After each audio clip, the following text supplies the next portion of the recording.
Hi, welcome to the Cup Night channel. My name's Shane, and today I got a message for you. I'm going to be connecting to the planet Venus for this message. It is Friday, which is Venus Day, if you didn't know. And as you can see, I have a Stellarium set to January 9th, 12:37 p.m., about the time I'm recording this. And Venus, Mars, and Sun are all very close to each other in the sky right now, and if we zoom out, you can see that they are in areas. Mercury's coming to join the party pretty soon. So that is what we're working with today. If we look at the true sky astrological chart, you can see, yeah, Mars, Sun, Venus, they're all conjunct here at 22 degrees, 22, 22. Mercury's at 14, come in to join them, like I said, and we're in the ninth house, Sagittarius, opposing Jupiter in Gemini in the third house. So adventure, desire, also focus and clarity, right? Mars and the Sun, whereas Venus is the desire portion of that. It's interesting that we have Mars and Venus so close together. It's like the masculine and the feminine. But on my meditation right before I came to record this message, I picked up a few things that I wrote down. And one of them, I don't know what it means, but I heard the phrase, he would have scored a 90 on the FemPats test. Now, I don't know what a FemPats test is, and I meant to look it up, actually. Let's see. FemPats.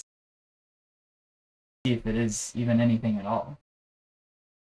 We're getting an empathy quiz, an empathy test, but I don't see anything specifically FemPat. I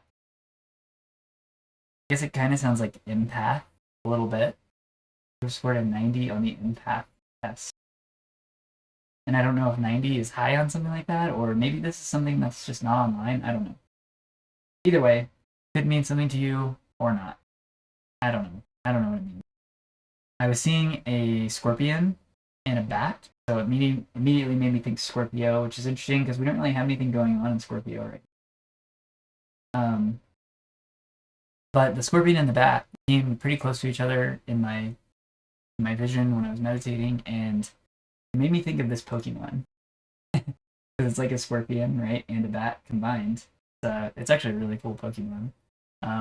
Its first evolution was one of my favorite ones when I was a kid. But this is the evolved form, and this is the more like menacing dark form. You can see it's a fighting type, and it's interesting because I was also picking up on, I had a vision of like a combative masculine figure. It's like they were almost like they were like a middle schooler, high schooler, but they were like kind of picking on someone.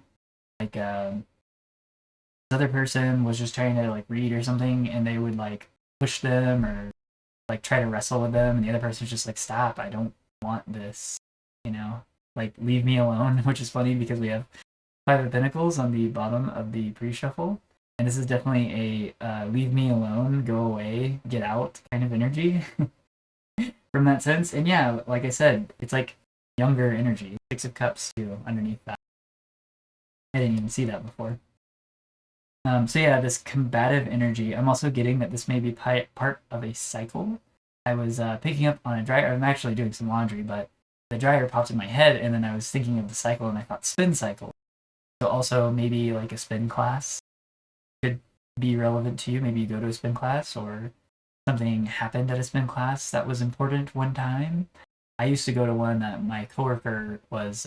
He was the leader of the class, and I'd go every once in a while for a nice workout, and it was fun too.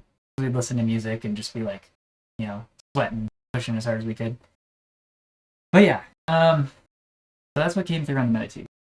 This combative, mainly the main thing I picked up here was this combative masculine energy, and this like empaths. Even though it might not mean anything, it makes me think of like a feminine quality. And the phrase "he would have scored a 90," it's like if he would have tried to get in touch with his feminine aspects, right?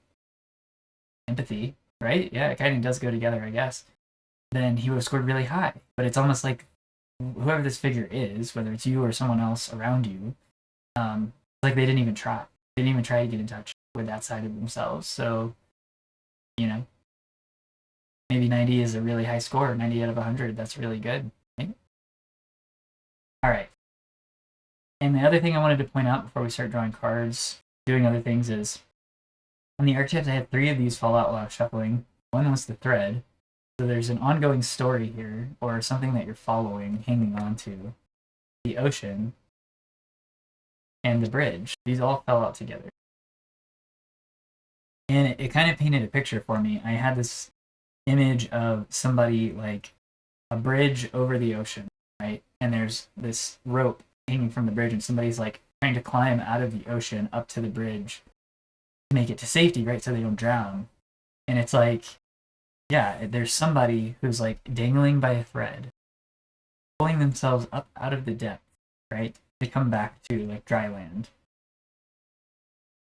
And it's like this idea of like help too. There's support here. Somebody had to have put that rope down from the bridge, right? You see these hands outstretched connecting to each other. So it's like somebody put that rope there for you to grab onto so you can pull yourself out of this like really deep situation. Perhaps there is some kind of combative force around you at this time. I think it's interesting on this particular Pokemon card image here, the moves, Fierce and Toxic Sting. We have this idea of like, yeah, somebody really going for the kill and also being very toxic about it. Like this, I mean, quite literally a toxic masculine energy. And it might leave you feeling kind of like down in the dumps and out in the cold, right? The Ocean 5 of Pentacles. So these are the archetypes we're working with here. This narrative is pretty interesting. It's quite dramatic, right? So maybe your circumstances or someone around you's circumstances right now feel quite dramatic in some way. Let me pause here and take a sip of my Earl Grey real quick.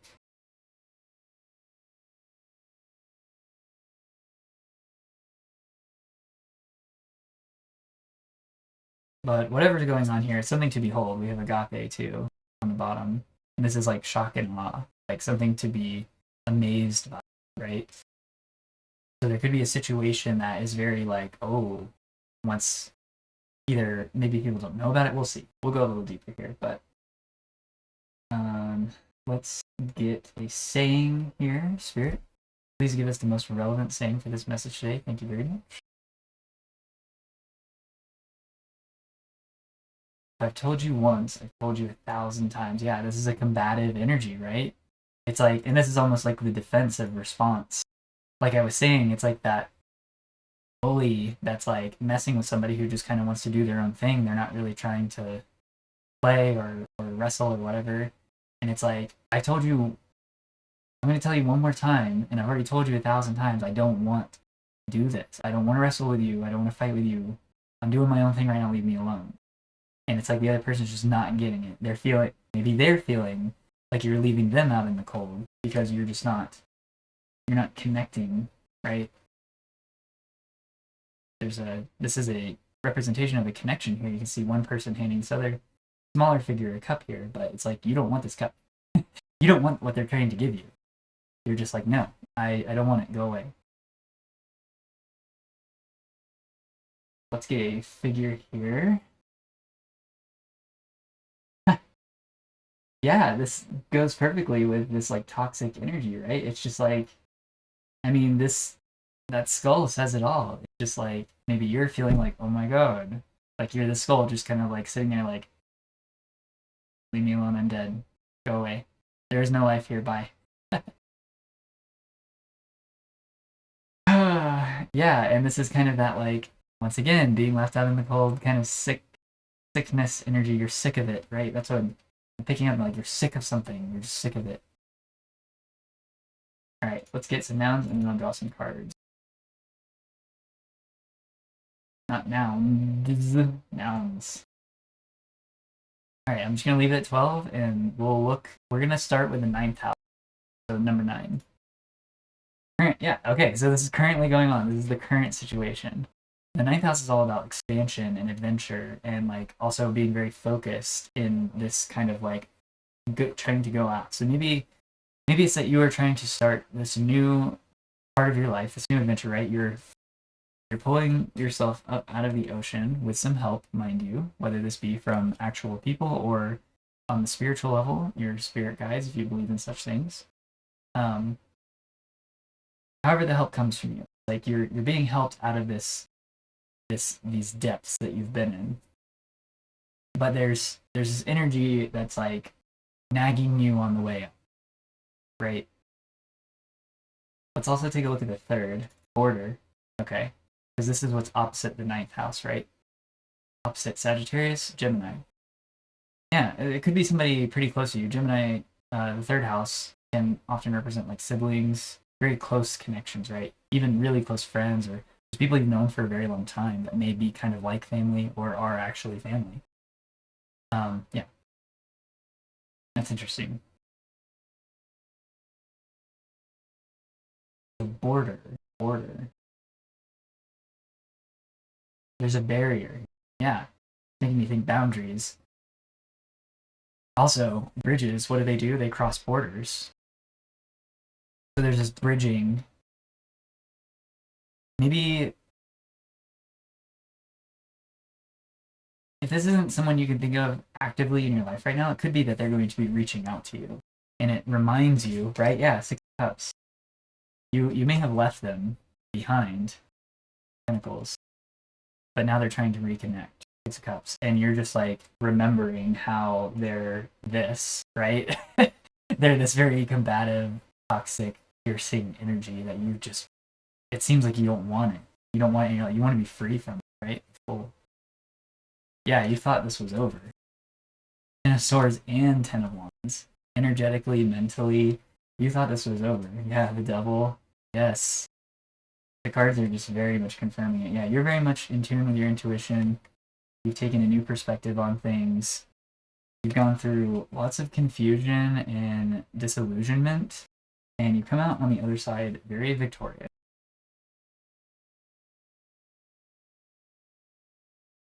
So, when this person reaches out, you might be like, no. Two of Swords, nah. What?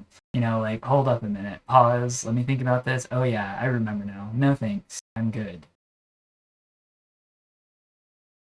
Because you remember the conflict. Five of Wands and Five of Swords. I don't even need to draw these cards. It's like the deck was like just in perfect order for this message. But they're gonna try to come back. Shout out to the Knight of Cups for the channel, Cup Knight. But this seems like this combative energy, right? Because it's right after the Five of Wands, Five of Swords. And it's like they're trying to bring you this peace offering, but you know who they really are or what kind of energy they really carry. It's like, yeah, you walked away already from this offer before. You've done this in the past. It's like I said, dryer, spin cycle. It's a cycle. It's coming back around. Something's coming back around here. But you're balanced now. And you're following your calling, your North Node. You've heard the call, you're answering it. You've got a lot of momentum behind you, Eight of Wands, and you are manifesting this. Yeah, the Magician and then the World right after. I'm going to have to cover up part of this so I don't get censored by YouTube, but yeah, completion. So, like, manifestation, the Magician, and then the World, completion. You've already completed the cycle. You already know all these, like, shady tactics, and you've retired from it. You're over it. You don't need to do this cycle again. But it's gonna try. It's gonna try to come back out. Okay. Very interesting. Wow. Okay, let's see here. What other houses are we dealing with here? It looks like the 1st and the 11th are activated, 111. So let's take a look at those. Yeah. Cycle over. Death. This is already done and over with, but it's like trying to come back. Trying to come back from the dead. I had a message like this not too long ago about something coming back from the dead. This could be related. This could be that very same scenario, just in a different perspective, right?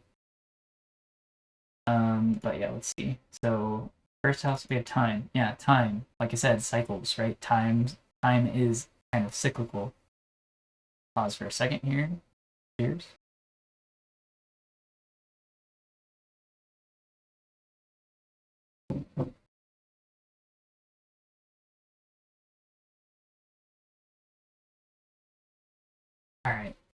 And then the 11th house, breathe. Yeah, just breathe. Just take it slow. You already know how to handle this. You've already walked away from it before. You don't have to reconnect with it if you don't want to. Obviously, you can, but it seems like you don't want to. It seems like the energy is saying don't. So let's get a little bit more about this. See what else wants to pop out. It could be that this person is now in need. Here's another card of time, Seven of Pentacles. This is seeing your investment in things, maybe things from the past, and just kind of reflecting on it, kind of like neutrally, you know, like, oh yeah, I guess we did have all those good times together. It's that kind of energy. But let's see what else comes out. Oh, yeah. Seven of Pentacles, Seven of Wands. We had all those good times together, and look at all the things we did, but also, like, I am over this. I'm defending where I am now. I'm on some higher ground now, and I'm not coming back.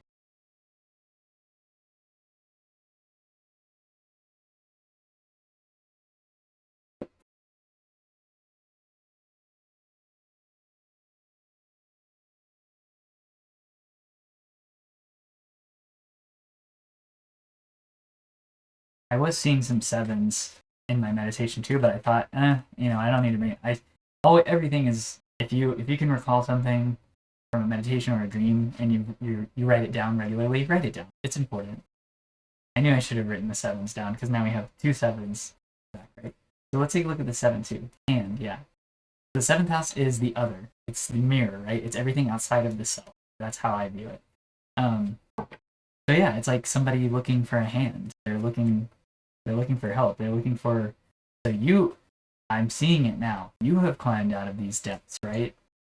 You made it. You either helped yourself or you connected with your higher self. Pull yourself by a thread out up towards the rainbow. Oh, I just noticed there's a rainbow at the top of this card, and the bridge is also rainbow colored. Yeah, so there's a thread here. So you've done this. You've made it to solid ground, and now this person is looking for a hand up as well. But the problem is this energy, and perhaps this is just how you remember them before. They could have changed, right? People can change, right? Obviously, whoever this message is for, you have changed yourself, right? Perhaps you had some toxic qualities that you've now outgrown, that you've cycled up away from, right? But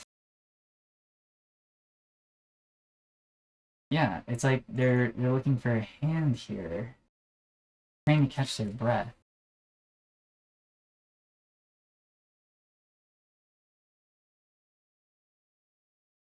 I'm seeing division in the 12th house. This is the house of like hidden things, also a house of endings.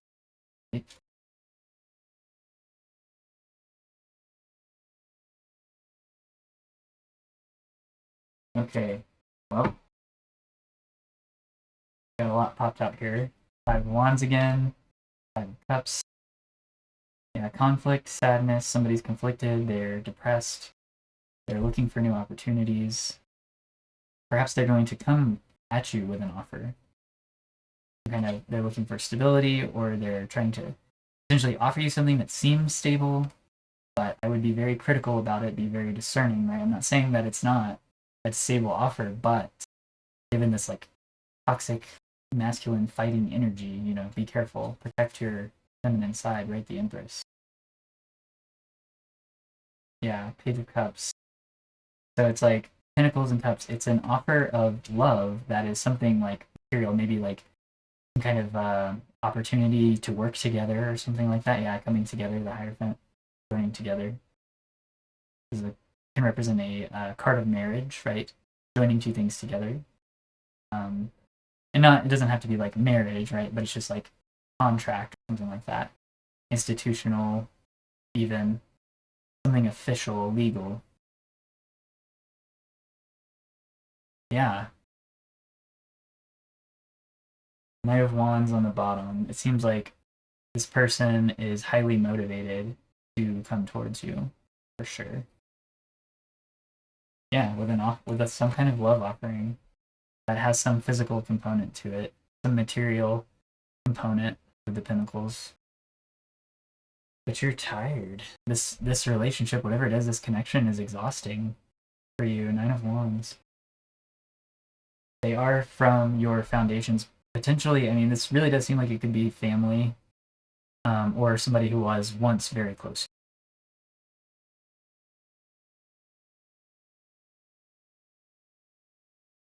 I'm seeing sun. I mean, there's in the eighth house, right? That's shared resources, sex, death, secrets, right? Yeah. What is this? I'm wondering now because my eye caught it. So, what is this sun about, spirit? What can we know about the sun here? SON too, not SUN. SON. I just noticed in the sixth house, which is the house of health and service, is it says health right here. That's funny. Just kind of reiterating, like maybe you've been focusing a lot on your health, like working out and take care of yourself, stretching, meditating, eating healthy, right? Just, I think this is re-emphasizing that that's a good thing. Keep doing that. Don't let somebody drag you down out of your healthy habits and things you set up for yourself. Keep going. We had the Empress come out in relation to the sun. So it seems like a mother-son dynamic is at play in some respect. What about this mother-son dynamic? What is this about? Seven of Wands again. Huh. Interesting. Still not really sure what to make of this. The eighth house can be about, like I said, secrets. So it could be that somebody is keeping some information from this Empress figure. See how he's defending, right, against all this energy here. Could be that there is a mother-son kind of dynamic between two people, and it seems like the son is keeping something hidden or secretive from this Empress in this scenario. It doesn't have to be an actual woman. It could be a man who's in masculine energy too. So it could be like even I don't know, father son, or maybe it's the sun is heavily in their Empress creative energy, right? But they're keeping it, they're heavily protecting this energy. Yeah, I could see that as well. Put it where it goes for you. There's a lot of different ways this energy could be playing out. Oh, okay. All right, so we have the Hierophant on the bottom again, making another appearance, right? Yeah, there's some kind of a victory that is going to happen, or I'm sure, I mean, obviously there's cause for celebration if you have like leveled yourself up, right? Pulled yourself out of the depths of something, right? You have reason to celebrate. But I feel this is something else because look, right behind it, Ten of Pentacles. Yeah, so there's a celebration associated with some newfound wealth or stability or family structure. Yeah, King of Swords, Two of Cups, connection, like a stable connection with somebody who's very intelligent, very resourceful, capable of making decisions swiftly. There's a strong connection here. And this could be an aspect of you. Maybe you have connected with, not only have you developed and now you're defending your Empress creative energy, right? But now you have also highly developed your logical side, King of Swords, and come in close connection with both of them. This is the balance of the masculine and the feminine here, the Two of Cups. And that's the reason to celebrate. That's where your wealth comes from, right? Is that balanced place. So yeah, don't let somebody come in who's going to throw you off your balance. Like it's okay to help people if you want to in whatever way you can, but don't let their, if they still have this toxic energy, right? Don't let it infect what you have going on. Keep those strong boundaries. You know, protect the aspects of you that you have developed, right? Yeah. And you'll have reason to celebrate for this. Okay. Well, that's wonderful. I guess just keep an eye out, right? It might be something surprising, like agape. shock and awe, right? Something that will leave you awestruck. However, this connection comes about. I mean, they might be coming out of the woods, like literally knocking on your door, coming out of the woods, right? Maybe they've been homeless or something because we have the Five of Pentacles to start this off. I don't know. You know, I don't wish that on anybody, but you know, crazy things happen out there in the world, right? Anima Mundi. Anything can happen, right? This is the potentiality of all things here. All right, I'm gonna close it down there. Yeah, as all, if you need anything from me, links in the description. If you want to book a reading with me or whatever. And as always, take care of yourselves. Okay. Bye.